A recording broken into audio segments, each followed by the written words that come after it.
Hello, everyone. It's Rob here. And before this episode takes off, I'd be remiss if I did not give a couple words about the passing of Tom Lyle. At the time I'm recording this, he had passed away November 19th, 2019, and that was just 3 days ago. Died at the age of 66, far too young, and I think I could speak for Terry, Ryan, and myself. He was a big influence, not only just obviously in the Robin issues and the Robin character, and why we love the character so much was his initial art and everything, but just him as a person and reading and looking at his artwork really kind of influenced what we liked and appreciated in comics. The three of us will do an episode talking about Tom Lyle, but I didn't want to let this episode go by without saying something since it was so recent. So I just wanted to wish the Lyle family all the best wishes, thoughts, and prayers, and he will be truly missed. Rest in peace, Tom. This podcast is part of the Batman Universe Podcast Network, hosted by the BatmanUniverse.net. Check out everything related to Batman and the entire Bat family at the BatmanUniverse.net, including news and original content related to comics, movies, television, merchandise, video games, and more. Also, check out some of the other unique podcasts that TBU has to offer. Consider supporting this podcast by becoming a patron on Patreon. Even $1 can go a long way in supporting this content that you enjoy. Look for a link over at the BatmanUniverse.net to offer your support now. And now, on with the show. You don't like the Drake? Hate the Drake. I love the Drake. How could you not like the Drake? Who's the Drake?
And everyone loves the Drake Comic Podcast. I'm your host, Rob Myers, and welcome to episode 103.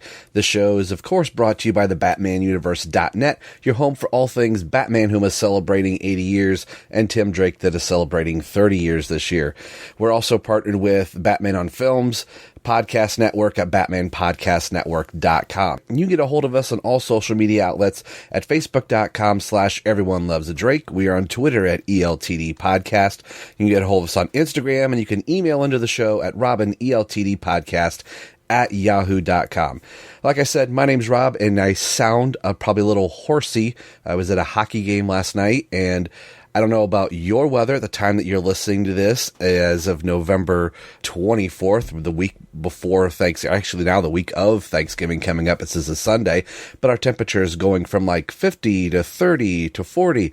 So it's just playing with all the, wonderful sinus drainage and everything like that. But hey, this is part 2 of our conversation and our recording session we did with the wonderful Chris Clow.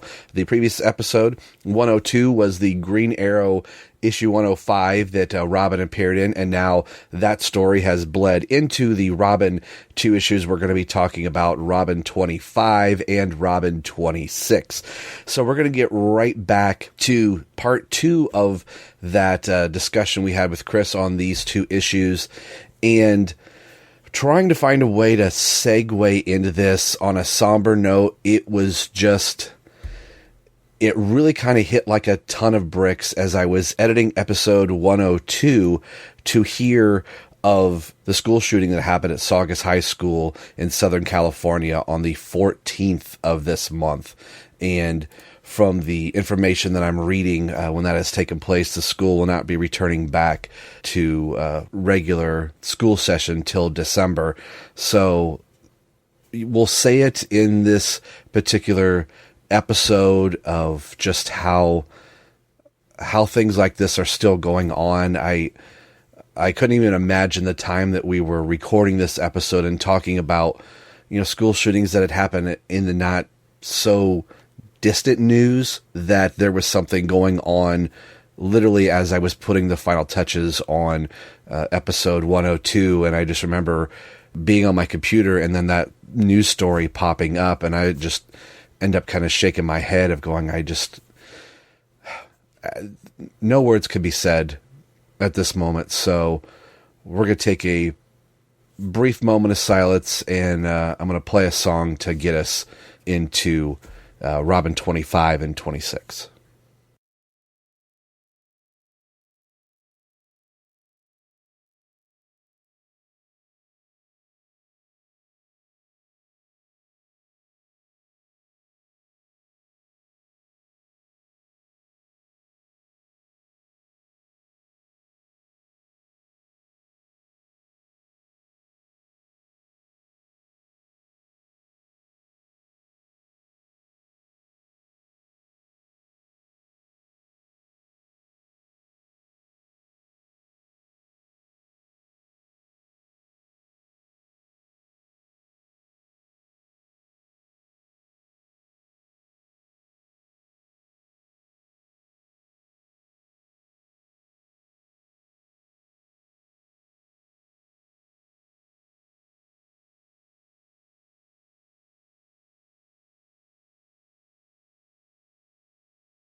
let's get into the two main books, Robin 25 and 26, and we'll kind of look at the two of these together. The cover for, you couldn't get two covers that are tonally different from each other, where Tim is just ready to rip somebody new, and you've got Connor Hawke holding Tim back on one side with Stephanie Brown's spoiler on the other. And then 26's cover is very somber with Tim at the gravesite. So what did you guys think about the covers for 25 and 26? Let's go to Terrence with this one. It's kind of cool because it's, two things that actually happen within the story. And it's Ringo's art here, so his is always fantastic. And Tim's hair is a little ridiculous in 25, but I kind of like it. It kind of goes with the style of his art, where like sometimes feet and hands and things are overdone. And I love the way Spoiler looks on 25. She looks really cool there. Ryan. Yeah, these covers are cool. Like we've been talking a lot about Ringo's covers, and this one is like 25 is one where you want to read it because it's so in your face in terms of the character reactions, and you want to see like what the heck happened in the issue. And 26 is like the complete opposite of that, where it's so somber that you want to know what happened in the issue too. And anytime you get a silhouette of or just a figure shot of Tim Drake with the cape closed, but the shots of like the black on the outside and yellow on the inside. I always loved the way that that version of Tim Drake's cape could do that. What do you think about the covers, Chris? I think they're great. I know that sometimes Mike Wieringo is not for everybody, but I've always been a fan of him because his characters are so expressive. And I think that really comes through, especially in the cover for 25. I mean, 26, it's it's somber, and it's supposed to be. And, coming out of the last page of 25 and going into the cover of 26, you understand why it looks the way that it does, but also it, creates a sense of anticipation for what you're about to read, which I think is great. But yeah, I mean, Mike Wieringo he has such a great pedigree of work, particularly on The Flash, with Mark Waid and the stuff with Impulse. He helped draw Impulse's first appearance and really defined the look of Bart Allen as a result. So the fact that Wieringo kind of went from The Flash and then jumped into Robin for a little while is pretty cool. And it's just a shame that he's not around anymore. Yeah. I was just going to say that. And I like how 25 starts off that this feels very much like, you could literally just turn the page, close the book from 105 and open to this and feel like you're right in. Yeah. And it's set in as the event that is the main plot point has already happened, that they are already trying to figure out what has happened. And I like how Wieringo calls back his original art of Carl Rannick in the bathroom with Tim pulling out the gun and Tim not knowing how to deal with it, and Carl saying something like, "Get real, Drake, see what's happening to our school, all kinds of punks from Gotham are in here," and that his dad gave him this gun to be able to protect himself. So, as I was prepping for this episode, wondering, how are we going to talk about the seriousness of this issue, and just kind of looking at some stuff. I'm going to pull up a couple stats here. At the time that this book had come out, when 1996 had closed, there were 15 students that had died during gun violence. And you jump that to 2018, there were 113. I think Chris and I had talked back and forth before the show that even some of these stats are still, or sadly, inaccurate just due to all of the things that are going on. So this is one of those where art is imitating life, but I think Dixon does a really good job of not playing either side of it and letting you, the reader, when you get to discussions with Jack Drake going to Carl's dad and saying, "Hey, my son has brought this to my attention," and Carl's dad is like, "Yeah, you're darn right. I gave that gun to my son, and how is my son supposed to be able to protect himself?" And Jack is on that opposite side. So Before we get into that, I wanted to talk to you guys about the beginning of the issue, seeing that Spoiler, Connor, and Robin are fighting the group of guys at the start of it, and Dixon is always famous for saying he wants to start off the issue action in just the 2 pages here before we get into what has happened at Tim's school. Were you aware in the very first page that the shooting had already happened, or were you pretty much aware, like, oh, right from the onset, that this is Tim and Connor going out to find Carl's killer? Let's kick this over to Chris to start us off. No, I wasn't really aware of that. And this is always a tricky topic to touch on for a lot of people, I think, especially now. In fact, probably now more than ever. So you can't help but sort of examine it in that context, especially looking back on it with everything that's happened over the last 15 years. Well, probably everything since Columbine in 1999. And really, though, this is a topic that I think is relatively well suited to the world of Batman, because his origin, the main character's origin, stems from an act of gun violence. So how could it not be something that is intrinsic to the primary character's entire motivation for doing what he does? You know, to ignore that would be stupid. And I mean, Chuck Dixon himself, he's a guy who has... It's a well-known fact that, politically speaking, he tends to stand on the right side of the spectrum. He's a very publicly devoted member of the Republican Party, so he doesn't consider himself anti-gun or anti-Second Amendment, but even he understands that this is something that's intrinsic to the world of Batman, because Batman does not like guns, and it's a very natural reason why he doesn't like them. He saw his parents murdered with a gun. So he sort of extrapolates backward, but then, you know, in this story specifically, Batman doesn't show up until the very end of it, so it becomes something that's more personal on the part of Tim and Tim's father and Tim's father's girlfriend.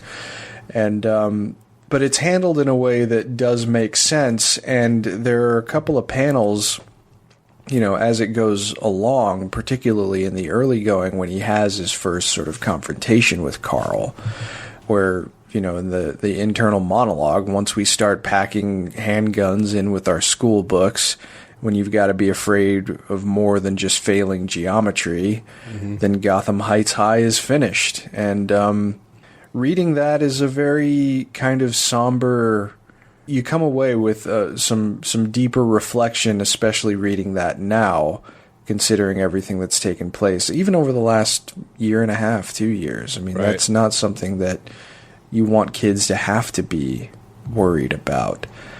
So the reaction and the conversations that are had at the beginning of the story, and especially the one between Tim and Carl, I think is a very dramatically potent one for the story that Dixon aims to tell here, and it's hard not to be taken along for the ride, even through all of the fun elements. You know, when you have Spoiler and Connor and Robin kicking the crap out of people at the beginning of it, Dixon does a pretty good job of slamming you right back down into confronting a very stark reality that was just as difficult and painful then as it is now, and potentially even more so now. So it's an interesting way to frame it around an issue that is kind of at the heart of every adventure that happens in Gotham City when you really think about it. Right.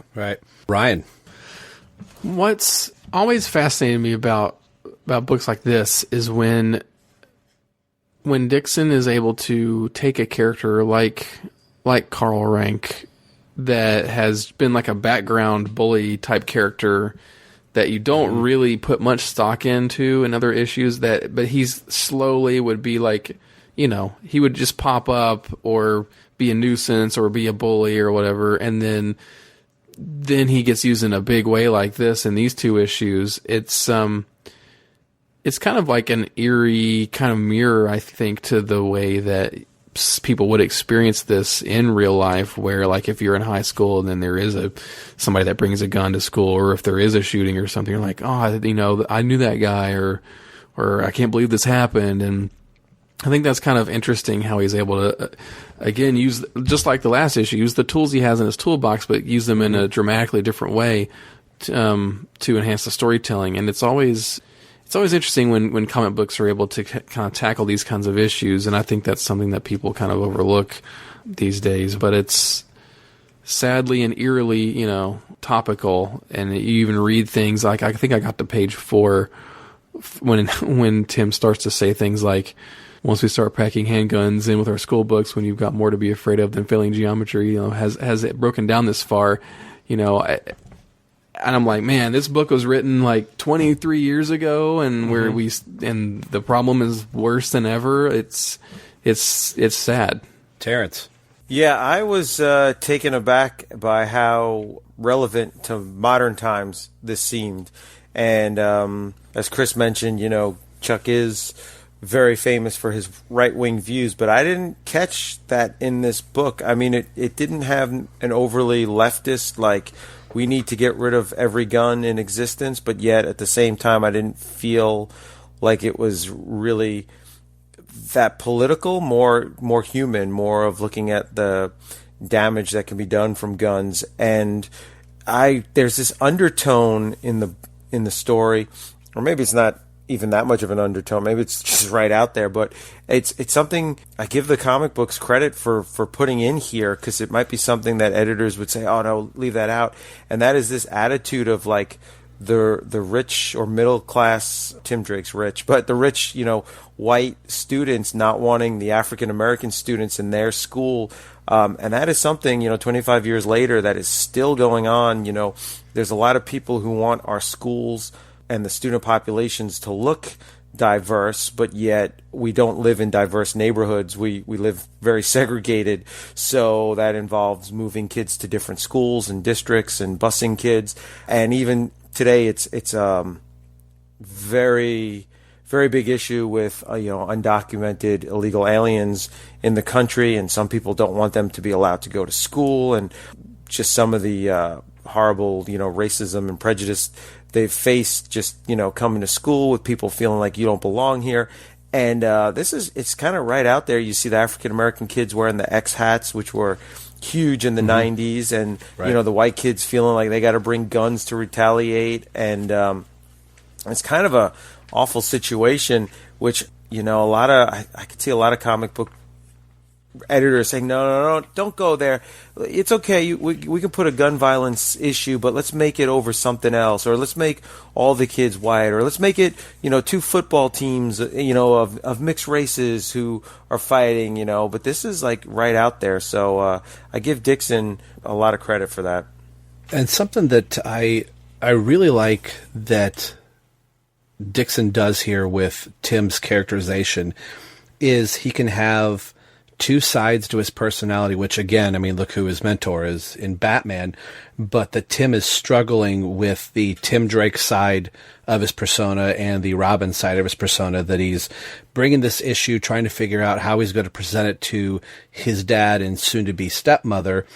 And then once suiting up as Robin, his need to go out and just punch the whole entire world with his quote-unquote new best friend that he just met in the previous issue working alongside of him. And Connor is seeing a little bit different side of Tim Drake than he had previously. So I really found that very interesting, that Tim's conflict with, I wouldn't say his ideology, but more of what he's been trained to do, and a line that comes later in 26.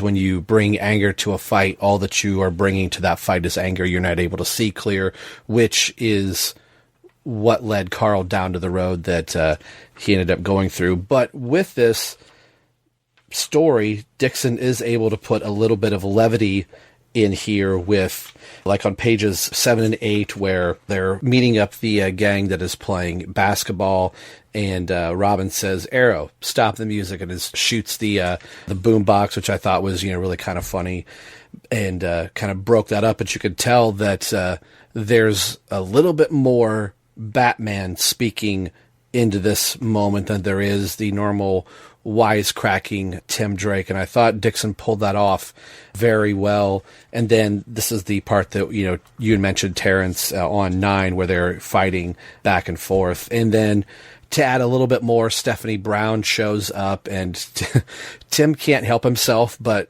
I don't know if it's something that Batman said. Any chance that you can get to say Stephanie Brown instead of spoiler, go ahead and do it. So when he's introducing Stephanie for the first time, he says Steph, and spoiler's got to cover over his hand over his mouth and be like, spoiler. So I liked those little moments, but then the flip that Tim is able to pull back and trying to get the information out of the guy that they've got almost tied up. I want to say to the back of the, or I know he's tied to the post next to the dealer's car, and they've got the trunk up. So what do you guys think about Tim's characterization and his kind of conflicting on how he's supposed to be the son and how he's supposed to be the crime fighter?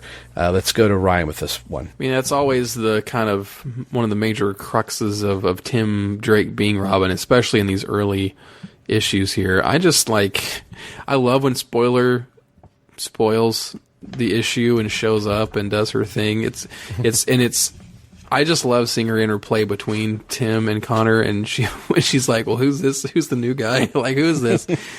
And I really love Tim's line about the Tooth Fairy. I just imagine him talking in like a real New York accent, like, you're going to be giving the Tooth Fairy a lot of business if you don't start talking. Oh, I'm just like, man, I love that. And I love that Stephanie chuckled at that.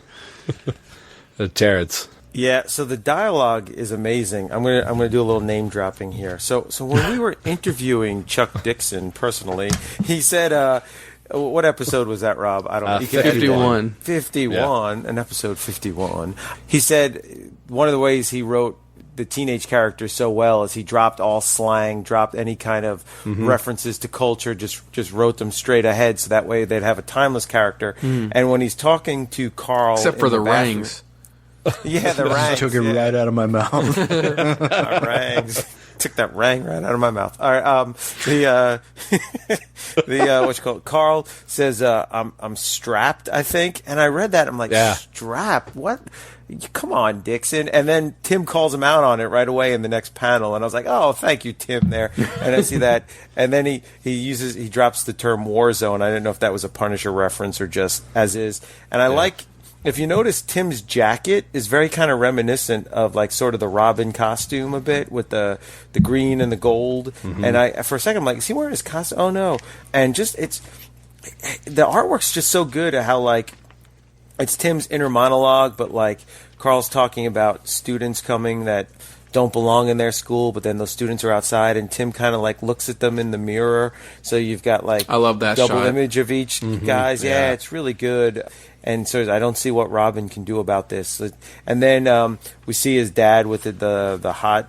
Was she a therapist or what was she? Yeah, that was his physical quote trainer. Therapist. Yeah, quote therapist. That was his stepmom, and Tim gets a big hug from her. Way to go, Tim. And then the stuff with Green Arrow is awesome, because Dixon does a great thing here, because this is like such a kid or teenage high school focused issue that it would be weird for Tim just having internal dialogue, but it would also be kind of weird for him discussing this with Batman. Like an adult, it's cool that he's got two other teenage crime fighters that he can kind of talk about it here. And the dialogue's great with the Tooth Fairy and the whole Stephanie thing.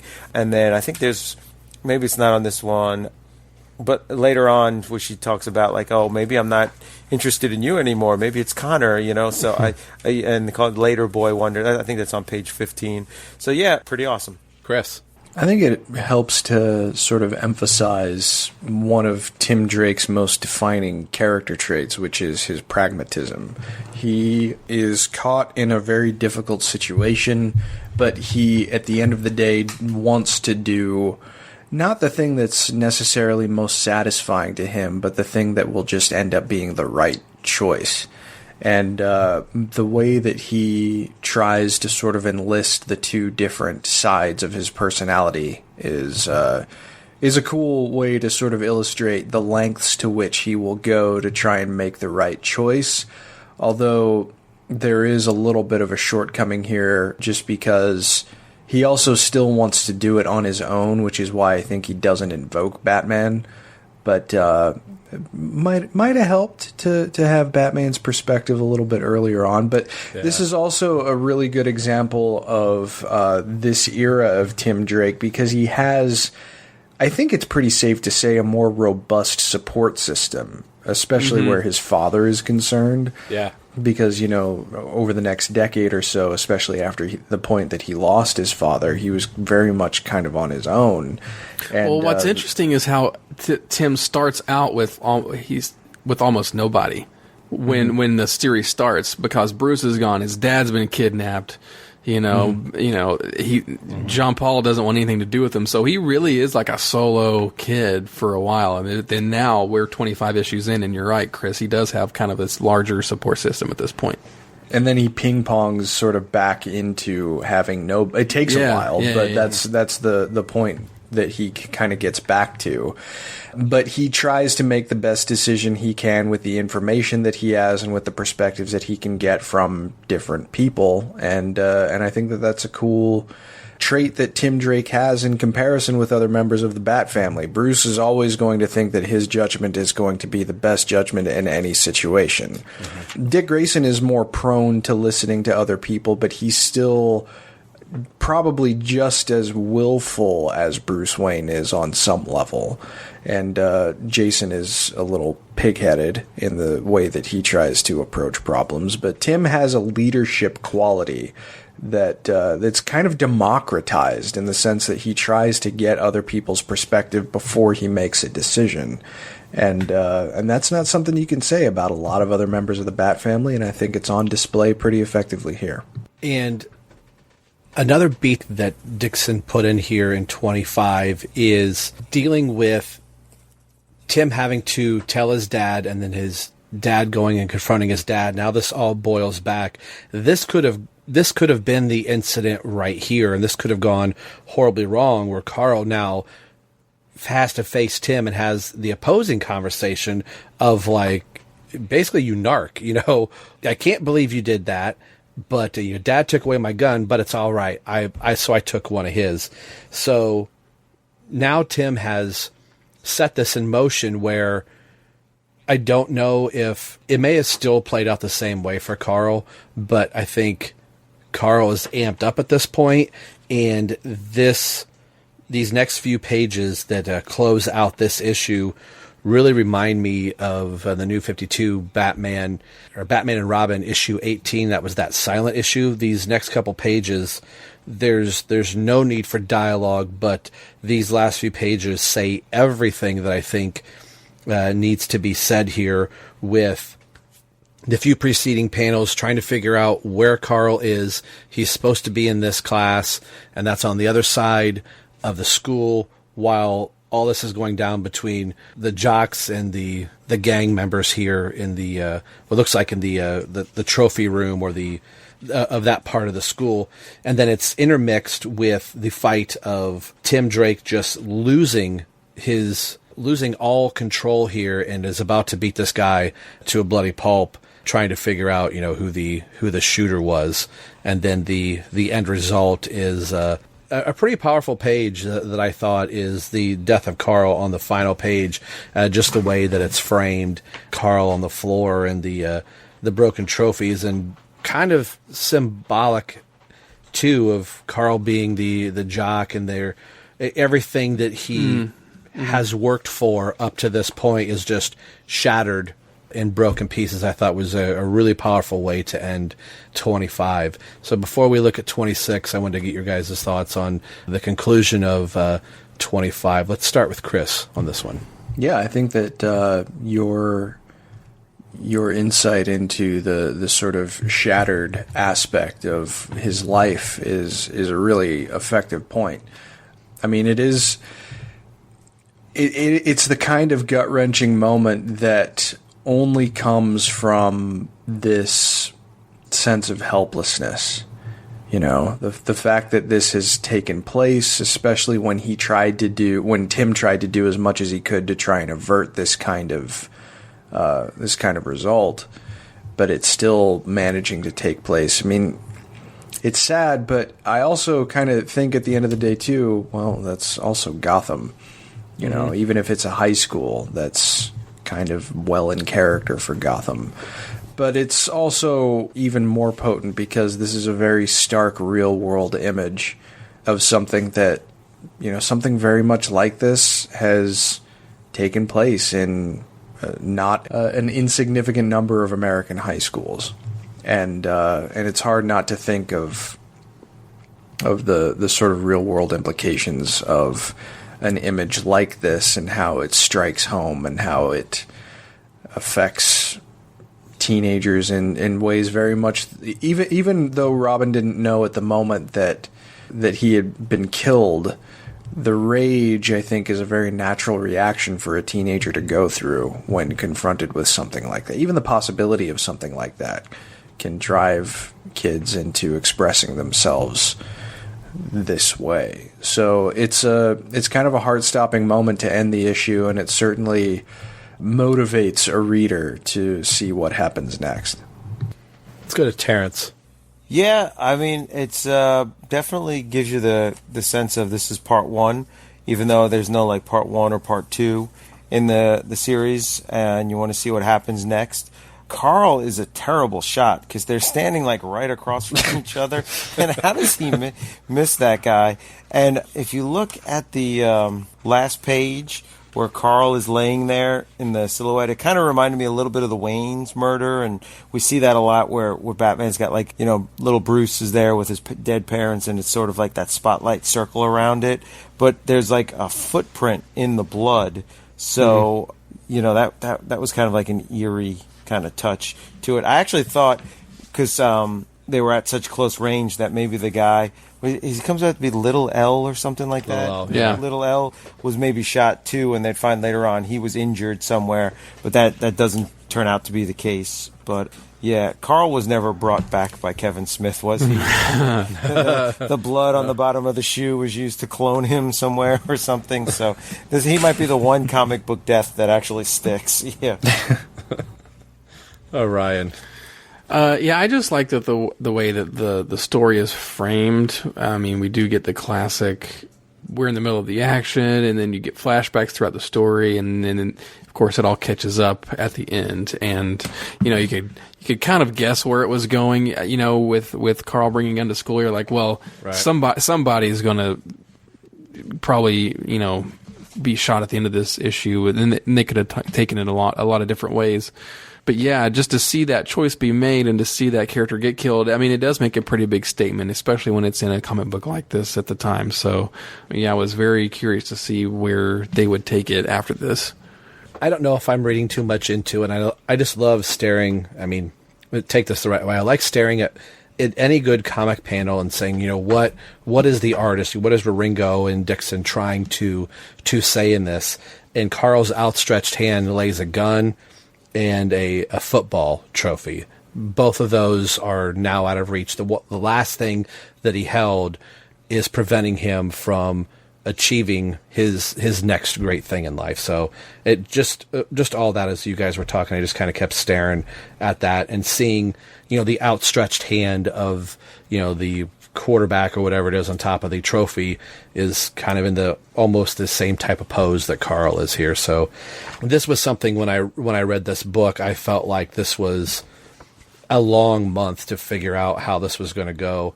You know, like you said too, Ryan, I believe that this could have gone a couple different ways. What if it was somebody like Ari? Can you imagine what something like that would have done if they would have taken a main principal character, if it was Ives or something like that.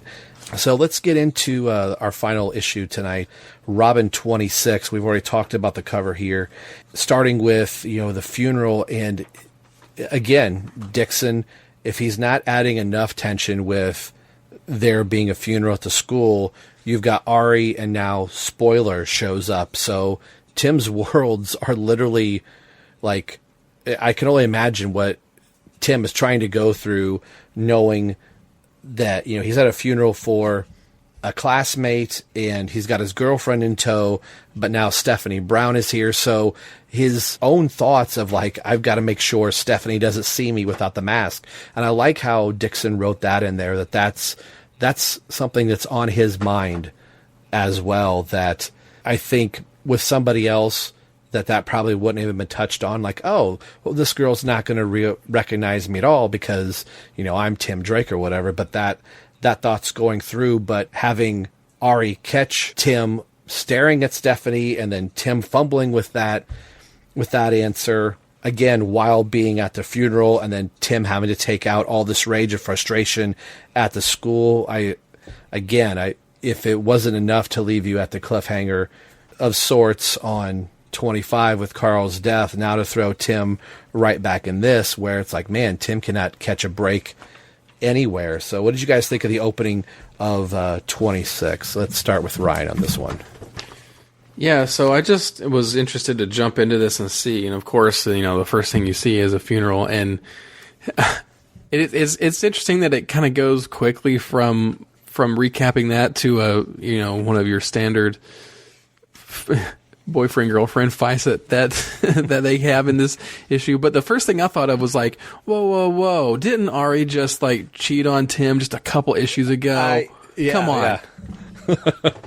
So I was like, well, how's Tim going to get out of this? But then there's also like the whole like, well, I don't know, Ariana, you're not innocent in this whole thing either. And Tim, yeah, he could tell you he's Robin, but 80 more issues or something, he'll eventually tell you. Right, Terrence. All right, so as much as I liked issue 105 of Green Arrow and Robin 25, this issue I did not like. The cover's good. I like the cover, but this whole funeral thing just, oh man, I'm going to pull like a Tom Drake here and go all like, but what the heck does Tim see in this Arnie chick? She straight up slaps him in the face at a funeral because he like glanced at another girl for like just a second. He just kind of looks for a second, like, and then Tim, I mean, I know later on with Jeff Johns they play him as some kind of genius, but he couldn't think of anything. I know. I was like, he's. I mean, but is that part of the whole thing of like, boy, he's like the up and coming world's greatest detective, and he's like in Batman's shadow and stuff. But man, when he's just Tim Drake, he sure doesn't know how to handle girls. Like, is that? I'm like, man, by now he could. But that's always kind of one of his, things that he gets tripped up on, even when he is Robin. Remember a couple issues ago, he's with Spoiler, and he just keeps messing up and keeps almost revealing his identity and stuff around her because he gets tripped up so easily around girls. Yeah. It's like part of his character at this point, I think. And again, I know his secret identity now is the Drake, which isn't that secret. But, I mean, he does wear a mask. Like, she shouldn't recognize him. It's just kind of a weird thing that he freaks out when he sees Stephanie. And then he goes and trains at the school, like boxes at the school. Like, I don't ever remember him before or since ever working out at the high school after dark. Like, he's got a bat cave. The bat cave. And then also, I don't know if you guys caught this, but if you look at the tombstone on page 5, it's Denny O'Neil's tombstone. That's kind of weird. Oh, no. Yeah. Now I'm looking at it. You see it there? O'Neill. Yeah. Oh, yeah. It's a little dark. Yeah. But anyway, I won't be the total Debbie Downer here. But yeah, this issue, I don't know, something was just off on this whole issue for me. And it's probably because I think Tim just needs to dump this Ariana girl and just get with Stephanie Brown, and he doesn't. And it just, I don't know, if somebody smacked me in the face at a funeral, I don't know if I'd like continue a relationship with that person, because as she says, you glanced, I think glance, right? What does he say? Let me get it straight here. That girl, the blonde, you saw her and looked away. So for that, he gets slapped in the face. I don't know. Should I have been leering a little longer? Chris, what do you got? I didn't care for the way that this issue started, to be honest with you. I mean, it seems like what he's trying to do is create a sense of tension that doesn't really need to be there, especially after the way that the last issue ended, you know? So for me, this issue doesn't actually start until page 5, at least in my mind. I mean, the Stephanie being there, yeah, I guess it makes sense, but the tension, like, oh no, I don't want her to see me, along with the fight with Ariana just seems a little ham-fisted for my taste, but I don't dislike the issue overall, because I think once it actually starts to deal with the fallout of what happened and how Tim decides to conduct himself after dealing with the death, I think that there's a little bit more value in it from there, but yeah, not the most auspicious start. Tim's got to play catch-up with being at the school and Spoiler coming in and taking care of the guys that are there. And now he's got to track Stephanie down to figure out, like, well, where are we going? So I like their exchange. And, we're kind of... The flip side on page 11 where Ari was upset, now that Tim has a few more minutes to think about it, and now she's like, oh, you're the best boyfriend ever, like Terrence said, like, she's almost bipolar in this moment, and you would have to think, like, regardless of what side of the fence you were on with the classmate, whether he was a bully to you, or your best friend, or just somebody you went to school with. I was with you, Terrence. Like, did you just slap me at a funeral? Like, do you not realize what we're doing? I know you've only been in this school for 2 seconds, but, come on. I do like Stephanie and Robin working this all out together, and it took me till about page 13 to realize the Green Arrow just really kind of disappears after this, and I was waiting for him throughout the rest of this book, and I think it's before the last 2 pages, Connor Hawke is pretty much all but gone, other than the little offhanded comment that Stephanie makes about, well, maybe I'm interested in him. When Tim finally catches up with the gentleman that is responsible for killing Carl, I think is where we really see Tim take a turn that if he's not stopped, he could be going down a road that he may not come back from. And it does kind of turn out to, the three of us have talked before in the Robin book that, how long can Tim get into trouble? It's like, oh, here comes Batman to save the day. In this case, I think Batman showing up in this issue to save Tim from himself, I think is the right play for Batman. And you would have to think that Batman has been watching all of this transpire the whole entire time and waiting for that moment. And he even says it at one point on the rooftop of, like, I thought we were friends. More important than that, I thought we were partners.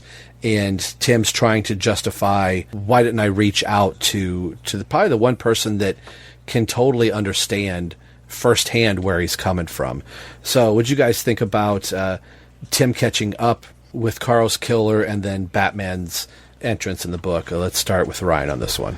Yeah, I think I mentioned this earlier when we were talking about Batman, but yeah, I loved when Batman shows up, just because it's kind of convenient, but it's also a pretty poignant way to end the issue. And I was just reading it, and everything kind of comes to a head, and then you just see the big shadow of Batman come, and I'm like, oh man, is Batman going to show up? And then, yeah, of course, you turn the next page, and again, when Batman shows up, it's not just full-on Batman, it's he comes out of nowhere, and there's just fists and feet, and then even then he's like still in shadow, and then he just has the eyes. And I think it's kind of interesting because that's almost played from maybe the perspective of the gang members that Batman's beating up. Like, oh, this is a big deal. This is the Batman, right? He's kind of in shadow. He's this intimidating presence because he just shows up and he tells everybody what to do, and then you listen to him. And that kind of shows you the kind of hold or mystery or mystique that Batman has whenever he shows up. And my favorite part of the issue was the very end of the conversation that Batman and Tim Drake has. Anytime that they're able to interact or pass along wisdom, that's interesting. And it's always really fun to hear Batman say things that he doesn't normally say about, like, I thought we were friends, I thought we were partners. I like seeing Batman give Tim Drake advice rather than when he's just being like, a-hole Batman, don't talk to me, don't do this, I'm Batman. I prefer this kind of Batman-Robin interaction. Chris?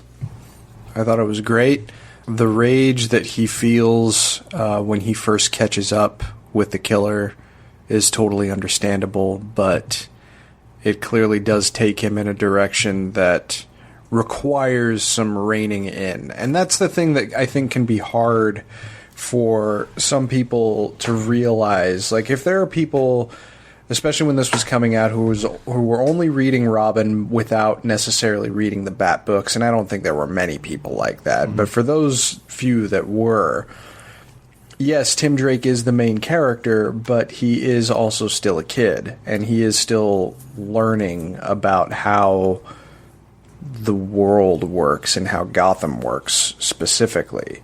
So it's going to be inevitable and natural for him to have to be guided, even in his own series. And maybe it happened a little too much. That's debatable, of course, in over the course of this monthly. But in this instance, it felt appropriate, and Batman gave him, not even, as you guys alluded to, not a tongue lashing or anything resembling it, but he tried to make it a learning experience. And like Ryan, yeah, those are the moments that I probably appreciate the most. There aren't a lot of instances over the course of Tim's character history where it's justified for Batman to lay into him. Tim is, for all intents and purposes, compared to a lot of the other Robins, Tim is kind of the good kid. And that's I don't mean that in a bad way or in like, oh, he's the good kid. No, I don't mean it like that at all. I mean, Tim is the guy who is probably the most dependable in several different ways of Batman's partners. And, I mean, there aren't a lot of instances over the course of their partnership where Batman and Tim come to blows, and I can think of at least 3 instances where Batman has fought toe-to-toe against Dick Grayson. So the fact that this is characterized as a learning experience while also giving... Batman tries to give voice and perspective to a lot of the faceless victims of crime in Gotham, something that he has to be aware of if he's going to be effective at what he does. And imparting that onto Tim as a way to end this issue feels like the right call. So even if the issue started off on a rocky note, I was a fan of the way that it ended. Terrence? Yeah, like I said, this issue seemed off on me going back. Again, I'm Team Stephanie with the whole girlfriend thing. So Tim on the roof, and she's like touching his chin, and I used to hate it when you said my name. Like, dude, go in that room. Like, what are you doing, jumping off the roof for over to the bipolar Russian chick? Like, what the heck? And then she's like, I don't know. I gotta pay more attention to see if Dixon just has trouble writing female teenage characters, or if it's just this issue he's off, because both characters come off as really, both I mean Stephanie and Ariana, they both come off as very one-dimensional and just not really good. Like, on page 11, she's like still mad at him about the blonde. You think I forgot about that blonde? And he's like, I don't even know her. So she's mad because he looked at her at the funeral, right, and was checking her out. So then he's like, then why were you looking at her? And he's just like, I don't know, I was just looking, and yeah, I'm embarrassed, you caught me. And then they're like, oh, is she prettier than me? No. And then they hug. So she's like, his explanation of what he was doing was the thing she was mad. She's mad at him for checking her out, and he's like, no, I was just checking her out. Oh, that's it? Oh, okay. And then they're all back together. I don't know. The fight with the gangs was pretty good. Like, that part didn't bother me, but again, I felt it was like out of character for Tim to all of a sudden be this angry at little L. It just seemed off. I felt like Tim would have been more angry at Carl for bringing the gun in the first place, and it's kind of Batman who has to remind him at the end, like, hey, Carl made a decision to bring this gun, and even if he didn't understand the ramifications of this decision, it's kind of, he's got to take some of the blame too. So it just, I don't know, it just seemed off, and maybe that was the point of it, and maybe it's supposed to be Tim so out of character that this affected him and he's angry, and teenagers don't know how to deal with the anger sometimes and all that. But for me, it just felt a little off. And what is I'm just looking at it now, the big gangster guy, what does he have on his necklace here? Is it DEALY or Delay? Yeah. I don't know what that's in reference to. Yeah, I mean, I glanced at it briefly when I was like reading it, and I thought it said deadly or something, but now I'm like, Dealy? That's his name. I don't know. It's probably his name, because it's not deadly. It's like Dealey. I mean, I'm on page 15. Who's Dealey, sport? He's the king of the Cranstons, man. Okay, so that's his name, Dealey? Yeah, Okay. it's looking at the DC fandom page. This is his first and only appearance, and he doesn't even have a hyperlink to go read anything up on him. So I don't think he probably will not make another appearance beyond that. This is the most obscure character that they're going to include in the next issue of Young Justice.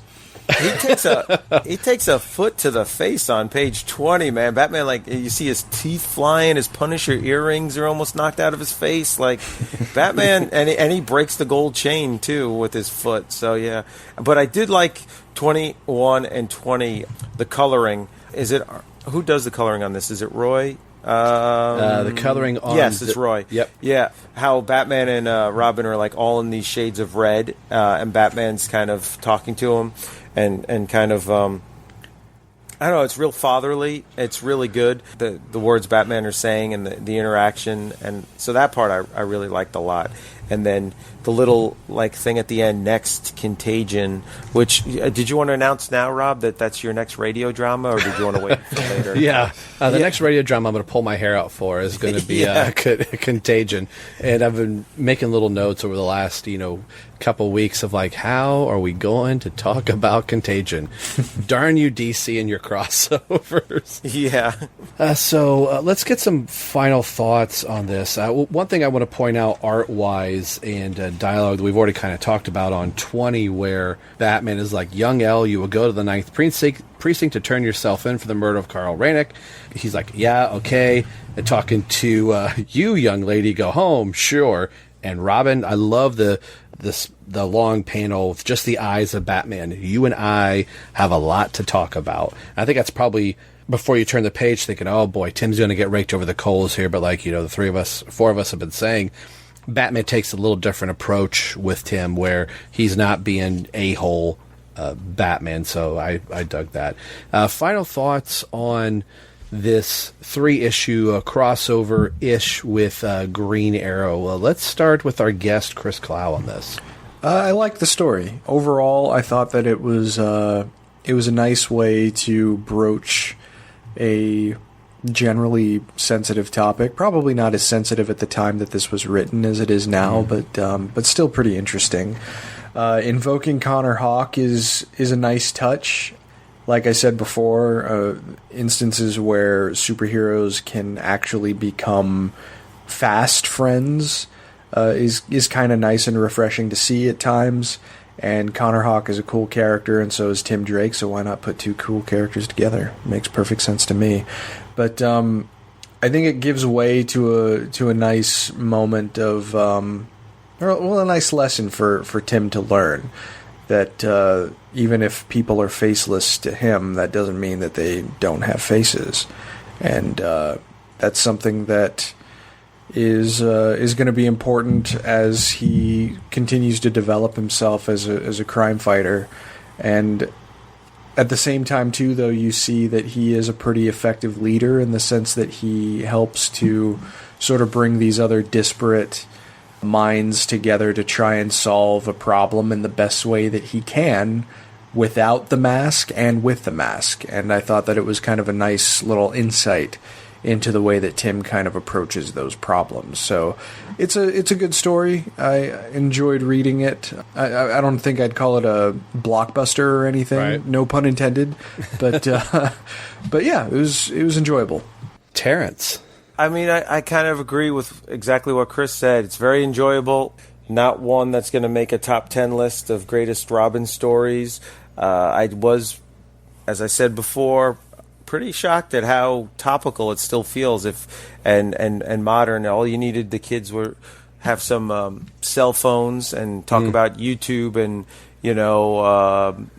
Instagram or something, and it would have felt like it was a 2019 story, which is sad, considering the things going on. But maybe take out the X hats; those are a little dated. Other than that, it was really good. And the more I look at the cover of 26, the more just beautiful I think it is, with the trees and the branches and the snow, and that's a really really classic image. So yeah, this would be a good, I think, story to give to somebody who maybe wasn't really that much of a comic fan, or someone who was just getting into comics, and say, oh, read this, because it's not overly like laid with like all these like continuity things, and you have to have read 15 Crisis books and know all these things and know about the Justice League and the Justice Society and all that, and it's a very relatable story with teenage kids and that kind of thing. So I think it would be a really good story for a first-time reader. Ryan? Yeah, I think these 3 issues cover a lot of ground, really. The way that they're able to introduce a lot of different characters and go a lot of places, but keep, Tim Drake as kind of the central character here, even in the Green Arrow issue. And that was really refreshing to have kind of a new a new character to have Tim play off of. That's always interesting whenever and having Tim interact with like other heroes that are contemporary to him hasn't really been that common in the series so far. I mean, it's been more Batman type heroes or people that have been invented just for his solo books. So to have a couple issues like this that kind of go off that path a little bit was pretty interesting, and I'm really interested to see where it goes from here, because we're going to really start getting into stuff with Contagion, and then a little bit later with things like Legacy. So yeah. It would have been very easy for Dixon to take the easier route and tie it into Gotham City totally, and not even bring in Connor Hawke. It wouldn't have seemed out of context at all for Tim to go check a Nightwing issue number 12 or whatever the numerical was. That probably everything that he would have been saying to Connor would have been very easy to have Dick Grayson banter back and forth and get a different perspective than Connor would have, but the perspective still might have been more in line with how, well, Batman's going to approach it this way, so I'm going to kind of side with you here, but you get somebody that's totally out of Gotham City and has his own path that he's trying to deal with. And I think the pairing worked really good, and it's making me want to, like I said right from the beginning, I don't have very many Dixon or just Connor Hawke issues at all, or Green Arrow issues of this time frame, and it's definitely something. If this was binge worthy, I would probably be trying to start binging some of the Connor Hawke Green Arrow and just see what other things Dixon was playing with in this sandbox. So before we get out of here, I would like to do some plugs, and let's start with our guest, Chris Clow. What do you have coming up on some of your future shows? And if anybody wants to get a hold of you and hear other things you have to talk about, where can they hear your voice at? Yeah, well, again, thank you for the invitation. It's always fun to talk about the Drake, character that we probably don't talk about enough these days, at least in my estimation. But you can find me on Twitter at Chris Clow, ChrisClow. I've got a new episode of Discovery Debrief, a Star Trek podcast, coming down the pike this week, where 3 of our 4 panelists and 1 guest are talking about the 2 new short treks that were just released. One was called Q&A, and one was called The Trouble with Edward.